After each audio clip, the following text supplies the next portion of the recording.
നവരാത്രിയുടെ 6ാം ദിവസമായ ഇന്ന് ദേവിയെ കാത്യായനി ദേവിയായാണ് ആരാധിക്കുന്നത്. ഒരു പുരുഷനും തന്നെ വധിക്കാൻ സാധിക്കില്ല എന്ന് വരം നേടിയ മഹിഷാസുരന്റെ ക്രൂരതകൾ കാരണം ദേവന്മാർ പാർവതി ദേവിയോട് അപേക്ഷിക്കുകയും പാർവതി ദേവി കാത്യായന മഹർഷിയുടെ പുത്രിയായി ജനിക്കുകയും ചെയ്തു. അങ്ങനെയാണ് ദേവിക്ക് കാത്യായനി എന്ന പേര് വന്നത്.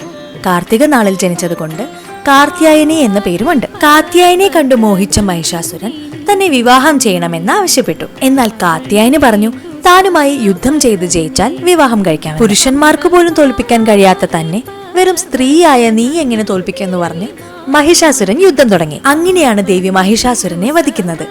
അതുകൊണ്ട് തന്നെ ദേവിക്ക് മഹിഷാസുരമർദിനി എന്ന പേരും ഉണ്ട്. ഇന്ന് ഞങ്ങൾ കോട്ടയമ്പലത്തിൽ തൊഴാൻ വന്നിരുന്നു. തിരുവളയനാട് ഭഗവതി ക്ഷേത്രം. നവരാത്രിയാണ് ഇവിടുത്തെ ഏറ്റവും പ്രധാനപ്പെട്ട ഉത്സവം.